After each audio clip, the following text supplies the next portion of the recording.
आप देख रहे हैं पब्लिक टाइम्स। चलिए जानते हैं देवरिया की खास खबर। सलेमपुर के माल गोदाम के पीछे देर रात खून से लथपथ एक युवक का शव देखा गया। राहगीरों ने हत्या की आशंका जताते हुए पुलिस को सूचना दी। सूचना पर पहुंची कोतवाली पुलिस ने शव को कब्जे में लेकर पोस्टमार्टम के लिए भेज दिया। सलेमपुर कोतवाली क्षेत्र के कस्बा सलेमपुर गांव का रहने वाला 35 वर्षीय राजेंद्र बांसफोर सुबह घर से निकला था। देर रात तक करीब 9 बजे रेलवे स्टेशन के बगल में स्थित माल गोदाम के समीप उसके मुंह से खून निकल रहा था। शरीर पर धूल लगी थी। उसकी हालत देखकर राहगीरों ने हत्या की आशंका जताते हुए इसकी जानकारी कोतवाली पुलिस को दे दी। मौके पर पहुंची पुलिस ने शव को कब्जे में लेकर पोस्टमार्टम के लिए भेज दिया। मौत की खबर मिलते ही परिवार में चीख पुकार मच गई। सीओ दीपक शुक्ला ने बताया कि राजेंद्र का शव माल गोदाम के पास से बरामद किया गया है। परिजनों के मुताबिक युवक नशेड़ी था। बरियारपुर थाना क्षेत्र के परड़ी चौराहे पर डीसीएम की चपेट में आने से बाइक सवार एक दाल कारोबारी गंभीर रूप से घायल हो गया। उसे इलाज के लिए देवरिया मेडिकल कॉलेज लाया गया, जहां इलाज के क्रम में ही उसकी मौत हो गई। पुलिस ने शव को पोस्टमार्टम के लिए भेज दिया। सर कोतवाली क्षेत्र के पिपरा चंद्रभान के देवरार गांव के रहने वाले नंदलाल रावत वाहन से गांव में घूमकर चना का दाल बेचने का कार्य करते थे। वह करौंदी और पगरा से दाल खरीदकर बाइक से घर जा रहे थे। अभी वह बरियारपुर थाने के परड़ी चौराहे पर पहुंचे थे कि देवरिया की तरफ से जा रहे डीसीएम ने नंदलाल को टक्कर मार दी। इससे वह गंभीर रूप से घायल हो गए। आसपास के लोगों ने एम्बुलेंस से उनको महर्षि देवरा बाबा मेडिकल कॉलेज देवरिया भेज दिया, जहां इलाज के दौरान नंदलाल की मौत हो गई। पुलिस ने शव को पोस्टमार्टम के लिए भेज दिया। इधर नंदलाल की मौत की सूचना मिलते ही उनके परिजनों का रो रो कर बुरा हाल है।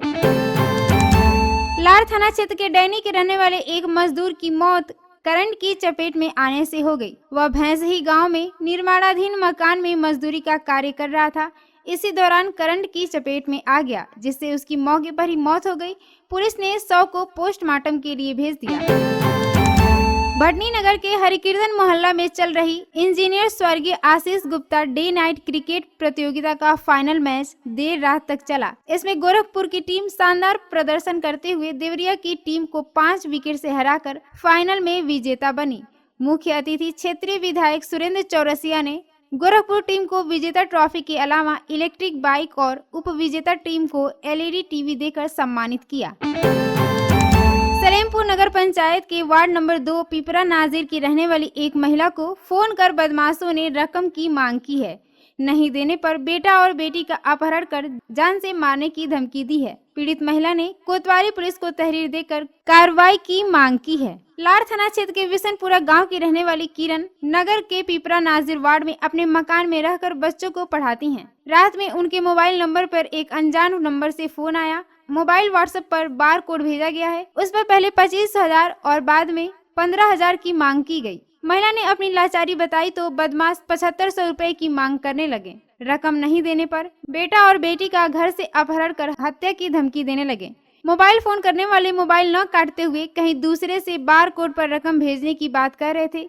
महिला ने एक परिचित व्यक्ति से बिना कुछ बताए 3000 रुपए भेज दिया। इसके बावजूद बदमाश और रुपए भेजने की जिद कर रहे थे। इसी बीच महिला का मोबाइल डिस्चार्ज हो गया और स्विच ऑफ हो गया। इसके बाद सुबह जब उसने मोबाइल चार्ज किया तो फिर उसी नंबर से कॉल आया, लेकिन डर से किरण ने कॉल रिसीव नहीं किया। सीओ दीपक शुक्ला ने बताया है कि इस तरह की जानकारी नहीं है। महिला ने तहरीर दी होगी तो कार्रवाई की जाएगी। तापमान में कमी न होने के चलते लोग बेहाल हैं। मंगलवार की सुबह 10 बजे तक गर्मी से राहत रही, लेकिन जैसे जैसे दिन चढ़ता गया पारा भी बढ़ने लगा। दिन में अधिकतम तापमान 43 डिग्री से ऊपर रहा। हवा न चलने और तेज धूप होने की वजह से लोग परेशान रहे। बाहर निकले लोग पसीने से तरबतर रहे। न्यूनतम तापमान भी 30 डिग्री रहा, जिससे रात में भी लोगों को राहत नहीं मिली। मौसम विज्ञानी अतुल कुमार सिंह ने बताया कि बुधवार से हल्की बारिश होगी, जो 3 से 4 दिन तक रुक रुक कर होती रहेगी। तापमान 40 डिग्री सेल्सियस से नीचे रहने की संभावना है। इसके चलते लोगों को गर्मी से राहत मिलेगी। आर्द्रता ज्यादा होने की वजह से उमस से निजात नहीं मिलेगी। मानसून के बारे में उन्होंने बताया कि अभी 3 से 4 दिन तक स्थिति स्पष्ट नहीं है। देवरिया के मेडिकल कॉलेज में ABG जांच की सुविधा नहीं है। इससे गंभीर मरीजों के इलाज में दिक्कत हो रही है। उन्हें समुचित उपचार नहीं मिल पा रहा है।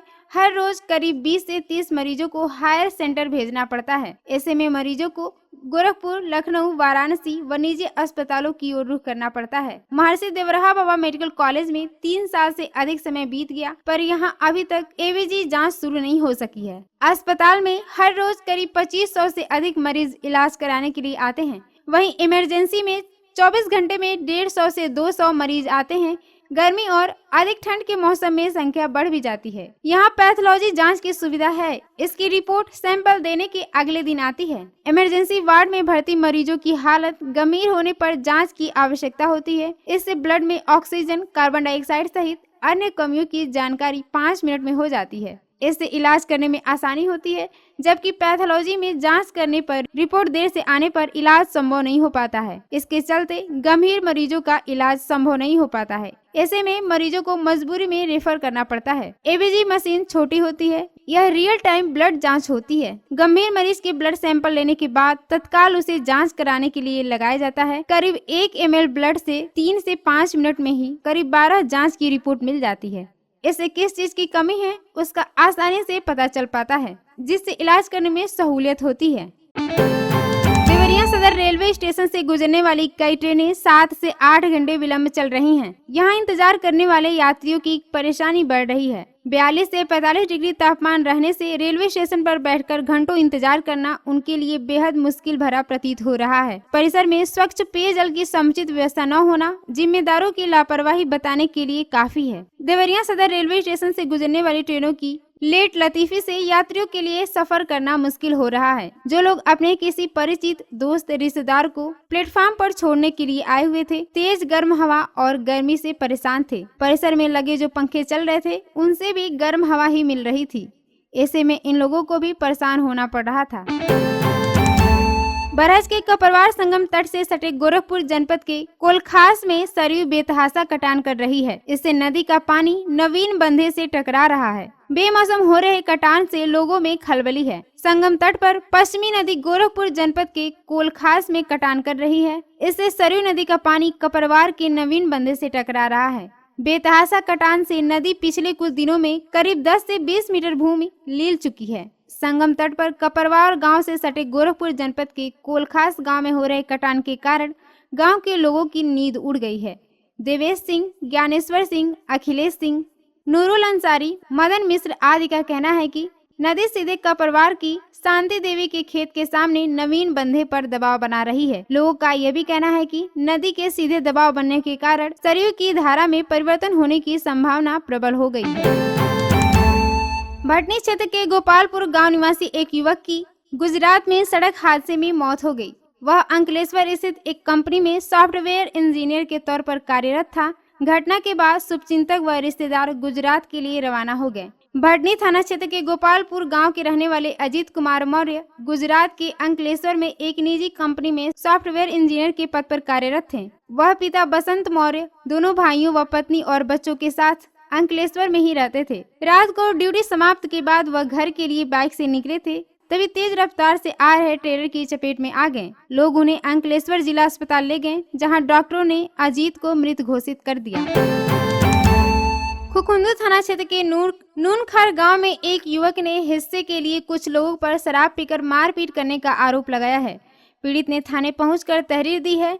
खुखुंदू थाना क्षेत्र के नूनखार गांव निवासी सूरज कुमार का कहना है कि आपसी बंटवारा पूर्वजों के समय से ही हो चुका है, लेकिन पट्टीदार अब इसे मानने के लिए तैयार नहीं है। आए दिन नशे में गाली गलौज करते रहते हैं। देर रात में पट्टीदार शराब पीकर आए और गाली गलौज करते हुए मुझे पकड़कर मारपीट कर घायल कर दिए। शोर मचाने पर जान माल की धमकी देते हुए भाग निकले।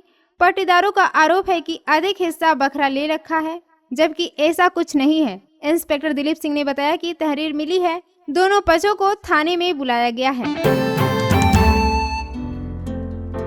देवरिया की खास खबर में इतना ही। नमस्कार।